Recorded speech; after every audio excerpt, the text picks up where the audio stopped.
Welcome to EduPlanet 21's 10-Minute Tuesdays, a series of conversations with experts in education. We will be speaking with authors of our PLUS learning pathways to provide educators with actionable information in bite-sized pieces. My name is Claire Coop-Scott, and I am with the content team at EduPlanet 21. Today, I'm joined once again by Amy Heineke, an associate professor of bilingual and bicultural education at Loyola University in Chicago. Amy specializes in teacher preparation for English learners. She recently co-authored a book with Jay McTighe entitled Using Understanding by Design in the Culturally and Linguistically Diverse Classroom. Amy, welcome back. Thank you. So today I thought we would focus more on the elementary classroom. Last time we kind of did an introduction to CLD.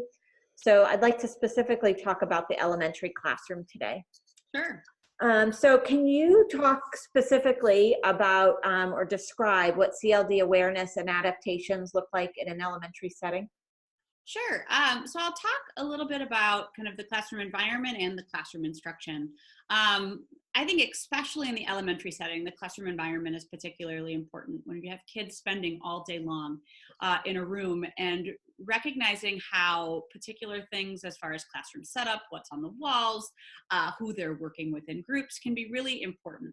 One of the things to keep in mind when we think about language development and kids from culturally and linguistically diverse backgrounds is the importance of something we call the affective filter in the EL bilingual world. And basically what that is it's saying that affect is important. The way students feel matters when it comes to learning a language. And you can probably connect back to your own language learning experiences and think about that, right?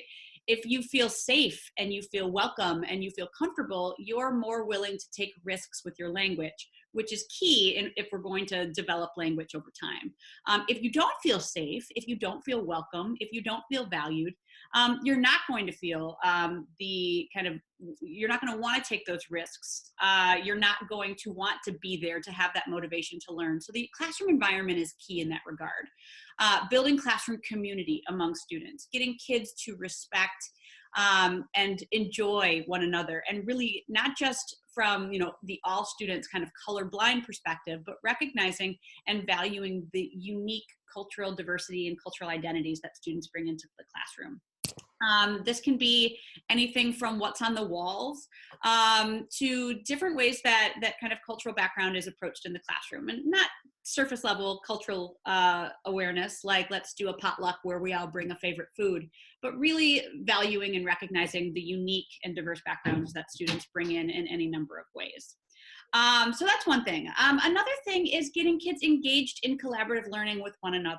I never like to hear a quiet classroom, because that means that language development probably isn't happening to the degree that it could be. So in an elementary classroom, having lots of opportunities for engagement where students are turning and talking, and not just about what they did over the weekend or what their favorite soccer player is, but talking about things, estimating what things that they're measuring, or thinking about what they can do with magnets, like really thinking about ways that they can use disciplinary language in meaningful and interactive and authentic ways, which often involves hands-on materials as well, right? So measuring with a yardstick, or using magnets, engaging ways that students can be developing language at the same time that they're diving into conceptual understandings about big ideas in the content areas. So yeah, that's just one place to start. In the typical elementary classroom, you'll see a lot of these things. Elementary classrooms are often very welcoming and collaborative. So it's important to just add that there's this extra lens on language, right? So language is made very explicit. So in an elementary classroom that has, this language lens for culturally and linguistically diverse students, I would want to see things like labels in multiple languages spoken by the students, or a bilingual word wall, or sentence starters to give students kind of that extra little boost if they want to share their ideas in different ways.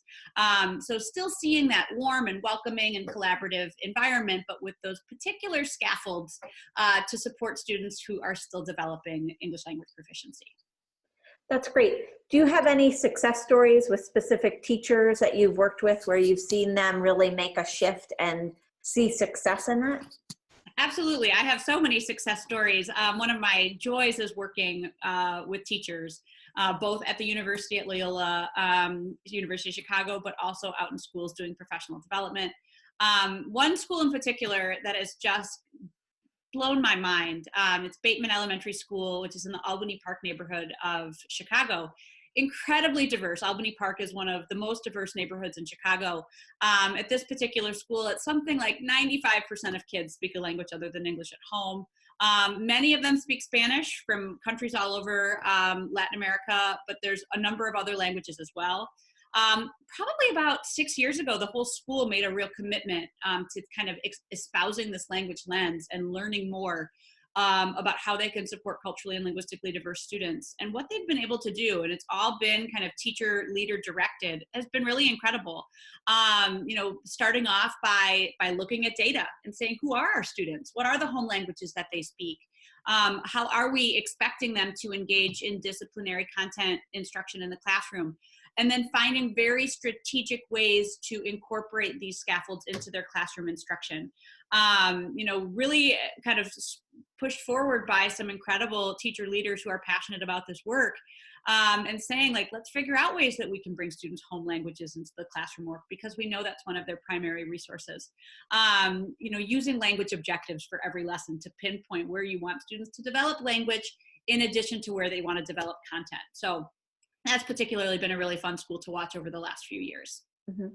Do you have, just out of personal curiosity, because I live in a community that would probably, most people would say is not very diverse, Mm-hmm. but so do you have any examples of schools with the opposite, where 95% are primarily English speaking, and so maybe sometimes the 5% has gotten lost? Absolutely. That's a really, really important question, and thank you for asking it. Oftentimes when there's 95% of kids who speak a language other than English, you have to focus on it, right? Because it's right in your face, although you'd be surprised. But oftentimes, we have lots of schools that, a handful of students, and those schools are just as important to take this language lens. So really recognizing and pulling out those kind of same things that teachers can do. And one of the things that I found, there's a suburb here in the Chicagoland area that it's very well known for being, affluent in nature, and you would typically not assume that there would be a large predominant number of kids who would need this language support, but there are, and they've taken this language lens, and what they've recognized and been able to do has been pretty powerful. Not only to really elevate and provide equitable instruction for those few kids who are still developing English proficiency, but also to kind of bring in that lens of respect and equity and social justice for all of the kids in the classroom. Great. So for an elementary teacher who's listening or watching this today, who wants to try something tomorrow, what kind of advice can you give them? Sure. I would recommend getting on Twitter or on weneeddiversebooks.com.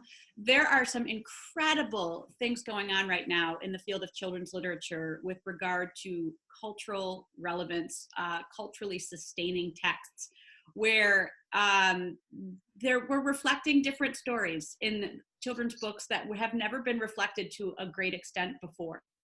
And I think this is a great point to your previous question. This is good for all kids, right? It's wonderful for kids to be able to see themselves in the text that we use in the classroom, but it's also good for other kids to have windows in to understand and appreciate the lives of others.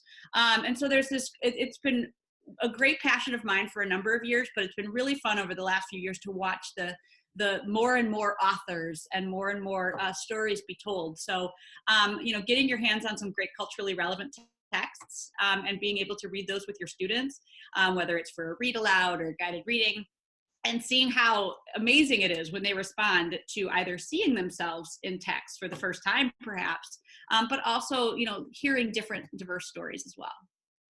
Great, Amy. Well, I think our 10 minutes is up, so I'm going to thank you, and I look forward to talking with you again where we can focus more on the secondary level. Excellent. Thank you.